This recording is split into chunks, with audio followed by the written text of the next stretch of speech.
Hey guys, Nary here from DrakeWingGaming. Some of you know me on Twitter, the Gaming Dragon. Today I'm coming back with another with another episode of Psychic Connections. I'm excited to start playing this again. Man, I'm really enjoying this. I love these furry dating simulators. But anyway, guys, let's jump right back into it. Alrighty, gotta get in character. The Jelly Panther moves back into the kitchen area, leaving me alone in the front. I grab a seat off to the side while more customers begin to come in for their morning caffeine fix. Eventually, he's joined by a lengthy squirrel girl with a chipper attitude. Really? She takes orders and gets them ready quickly with a big grin on her face. Elliot and his energetic worker move swiftly throughout the station. It almost looks chaotic between the two of them. Yet not a single spill occurs and neither one of them bump into one another. Elliot must have noticed that I was watching him because every now and then he glances over at me with this playful look in his eye. It's Zoe. I guess she wants to know when I'll get here. I text a quick response letting her know I'm already here and sitting near the front. It looks like she's typing up a response, but then she stops. I guess she'll be here in a little bit. I wasn't wrong. After a minute of waiting, the red panda did in fact arrive. She busts into the cafe and runs straight for my table, panting and out of breath. Whoa, Zoe, I know I got here early, but you didn't need to run. Ha! Maybe not, but I just, didn't want to keep you waiting. You've, already got a cup. So does that mean you already spoke with Elliot? Yeah? Why? Did he say anything strange? No, not really. I mean, I think he tried flirting with me, Nope, we're going back. Though, I think he tried flirting with me, though I'm not really sure if he's gay or available. Damn it! Zoe slaps her hand into her face and she drags it down in an almost comedic manner, as if I told her something truly terrible. Just once, I'd like to have a guy friend that man doesn't feel the urge. Oh, okay. Just once, I'd like to have a guy friend that man doesn't feel the urge to flirt with. So, he really does flirt with everyone. No, not everyone, but definitely the majority of guys I've ever introduced him to. I'm sorry if he made you uncomfortable. Well, don't tell him that. He might take it as an invitation. That doesn't sound too bad to me, honestly, though I'm curious as to why Zoe seems to think it is such a bad thing. Anyway, the others already came in through the back, so let's move tables. Others? Without explanation, Zoe grabs my hand and drags me around the corner towards a table in the back of the cafe. I see some familiar faces seated at the table. Before I can even inquire, Zoe places her hands on my shoulder and sits me down. Oh shit, here we go. Oh, so this really is just outside, okay. Okay, everybody, this is Mason, the guy I was telling you all about. Mason, these are my friends who I wanted you to meet. To the left of you is Aiden, as you already know. It's good to see you, Mason. Although I'm sure Zoe could probably have found a way to do this that was less uncomfortable. What is it that we're doing exactly? Well, hey! Don't go stealing my bit, Aiden. The wolf slides back into his chair with a grumble. Hey there, stranger. Fancy seeing you here. Have you two met already? We sat next to each other in my English class. I don't know how I didn't realize that your Mason was the same as my precious seat buddy. Right. Well, whatever. Next to our favorite bunny boy is... Jude. My name is Jude. Jude sends a somewhat icy stare across the table, as if silently judging me. His hand is slightly clenched while his fingers rub together. Why does he look like he wants to kill me right now? Yeah, that's Jude. Don't worry too much. He glares at everybody like that. Hey, guys. I hope I didn't miss too much of the fun. Sorry, Kai, I'm trying to keep track of all the voices. Elliot pops up seemingly out of nowhere with everyone's drink orders just in time to interrupt the increasingly tense moment. You didn't, Elliot. Though I know I'm a bit late with it, but I hope you're being completely respectful to Mason. I know if you keep making comments like that, people are going to think I'm some kind of deviant. Well, maybe you are if you actually flirt with any guy with a pulse. It's a tough market out there, Zoe. You gotta be active these days, especially at my age. I'm sorry, I don't mean to be rude, but do you mind if I ask what this is all about? The two stop arguing and look at me. Elliot rubs the back of his head while Zoe just kind of shuffles her feet for a moment. Her face scrunched up as if trying to think of what to say. Aiden looks around the room before giving her a nod. Okay, so I called you here because I was hoping you'd be willing to join our club. Like, one of the university extracurriculars? Sort of. More like a support group?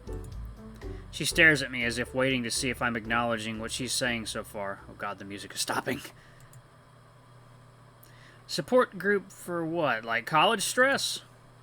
No, more for unique dispositions. Zoe, he's just getting more on edge. It's probably better you just stop beating around the bush. Right, okay, so Aiden, Quinn, Jude, Elliot, and myself are all psychics. What did she just say? She's joking, right? She has to be. No sane person would say that with a serious face if they weren't joking. Right, and I'm a celebrity that's moved from the hills to live a quiet and normal life. I'm telling you the truth. The only reason I'm telling you this is that I was hoping you'd be willing to join us because of your own psychic abilities. Alright, never mind, they're all crazy. Holy crap, is this seriously another cult trying to recruit me? He doesn't believe you, Zoe. What, you trying to be a mind reader or something? Not exactly. Aiden's an empath. He can feel your emotions radiating off of you. He knows whether you're comfortable, scared, or even hungry. You mean he feels your emotions and applies his own psych bullshit interpretations? Do you really want to start another altercation with me right now, Jude? The stag looks like he's about to fling the whole table, his hands clenching as he grasps the edge firmly. Thankfully, Quinn places a small hand on his shoulder and his grip loosens. No, I won't be doing that anymore. I really wish you two could at least try to get along. You're actually serious, aren't you? You actually believe that you are all psychics. This is crazy, and you're all nuts if you think I'm going to buy this. I'm leaving. I move to stand up, but find myself stopped by a soft hand placed over mine. Listen, Mason, I know it's probably a lot right now. Oh yeah? What are you reading my emotions to? Quinn has premonitions of the future, actually. It's why I decided to sit next to you in that boring English class. I knew we'd be seeing more of each other, so I thought I'd use the chance to get to know you better. Hypothetically, if this guy can see the future, it would at least explain why he was acting so friendly with me. Or Zoe told him about me, which is why he sat next to me.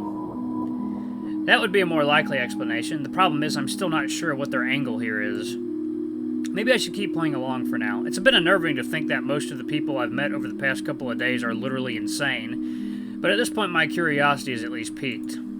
Okay, so what about the big guy over here? Jude has an acute precognition. He always knows what's going to happen. Isn't that the same? It's not the same. Quinn has visions of random things, while I see things constantly. It might be easier to say Jude has really good reflexes. It's not reflexes, it's... I know. Ignoring how crazy this all sounds, there's something consistent with all these psychic powers. You know, so far, each of these powers have been unprovable. You're just saying this and expecting me to just believe you? True, most of our powers can't be proven, though if you need proof, that's where Elliot comes in. The large panther steps forward. He looks to Zoe, who nods back at him. Taking a glance around the room, Elliot lets his eyes fall into the coffee cup he put in front of me. His eyes bore into the cup like he's watching a pot boil. Nothing's happened. The cup slides across the table gently, without anyone touching it. Then, it lifts ever so slightly off the table in front of me, before gently returning to its original position. How did you do that? Elliot can perform telekinesis. You know, moving objects with his mind. Holy shit, this is legit. They're actually all psychics. Am I going crazy? No, this has got to be a dream. Right? I reach my hand underneath the table, hoping to find some sort of magnet or elaborate device to explain what I just saw. Instead, all I feel are the bolts attached to the base of the table to the top. How am I even supposed to process this? Zoe said earlier that she wanted me to join this group because she thought I might be a psychic too, didn't she? I'd know if I was a psychic, right? What am I even thinking? This is nuts! What am I supposed to even do in this situation? Mason, are you okay?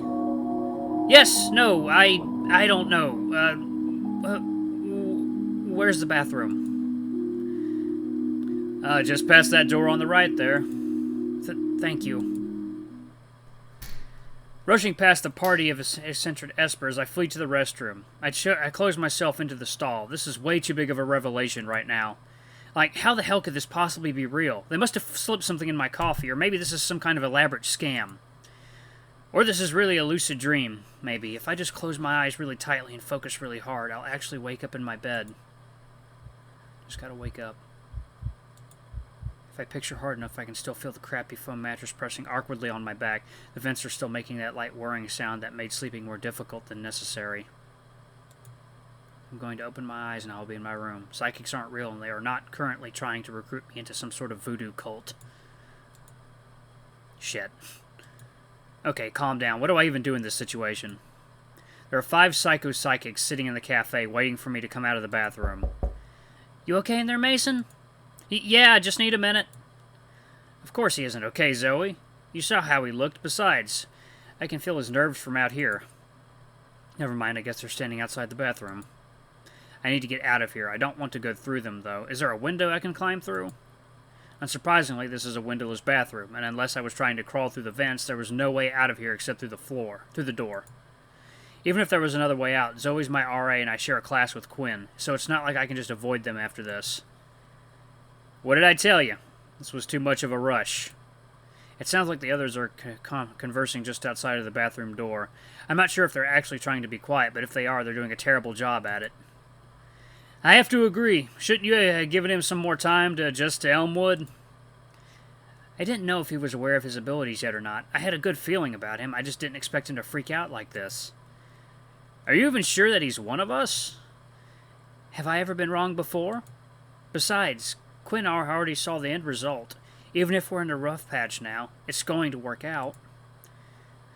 That's true, but I don't know for certain when it's going to work out. I mean, you saw his face. He probably thinks we're a bunch of freaks now. The sound of Quinn's voice cracking forms a small pit in my stomach. I'm freaking out over this huge revelation, but they're all still people. I should at least be hearing them out, not dodging them in the bathroom. Maybe I'm overreacting here. It's not like any of them have done anything particularly egregious to me. Sure, it's a lot, but I should be able to at least tough it out until there's a more natural way for me to exit this situation. I steel myself for more of the other psychic weirdness and force myself out of the safe confines of the bathroom. Leaving the bathroom, I can see that the others look far more dour than when I'd left. Jude is the first to notice me. His eyes lock onto mine with that same intensity as always. You sure took your sweet time in there. Okay, let's quick save real quick. Okay, let's be honest. Sorry, I was just a little freaked out. It's probably a lot to wrap your head around, but hopefully you're at least calm enough to hear us out. Elliot nudges Zoe, who looks back towards me with a sullen expression. She clears her throat before proceeding. Mason, look, I'm sorry if we made you uncomfortable. I figured I'd done this enough times that I had it all figured out. You've done this before? Yeah, it's sort of my thing. I find other psychics and I help them meet others just like them. Though, when I meet other psychics, they're usually at least aware of the existence of their abilities. Yeah, I know you seem to think I'm psychic or whatever, but I really think you've made a mistake. Trust me, Mason, she has a sixth sense about this kind of thing. Literally. Psychic abilities come in all shapes and sizes. Yours might just be something smaller that you've never noticed before. Something smaller I've never noticed. Nothing really comes to mind. How exactly do you even figure something like that out? It varies from person to person. Some are simply born with their gifts. Meanwhile, others manifest after some sort of triggering event. The magnitude varies as well. Some find their uniqueness quite apparent, possessing unignorable capabilities that nobody else seems to have. In other situations, it requires more careful observation to discover one's capabilities. Exactly! Like when I was little, I had no idea that some of the things I dreamt about were actually visions of the future. So when I saw some of the things I dreamt about happen, I was scared and confused for a while. I guess I'd be a little freaked out if I could see the future. Though, hey, at least you'll never get surprised by a pop quiz, right? Ha! If only it were that simple. I try to read the rabbit's expression to see if I'm just missing something. The confusion on my face must have been obvious because Jude chimed in. And that is where I'm going to pause it. Alright guys, thank you so much for watching. I'm really enjoying this. It's really gotten a lot weirder. And that's what I was counting on. I can't wait to pick this up in the next video. So, let's see what happens next time. Anyway, thank you guys so much for watching. Don't forget to like, comment, subscribe, and ring that notification bell. And until the next video. I really like this music. It's very soothing. Anyway, I love you all. I'll see you in the next video. Bye-bye!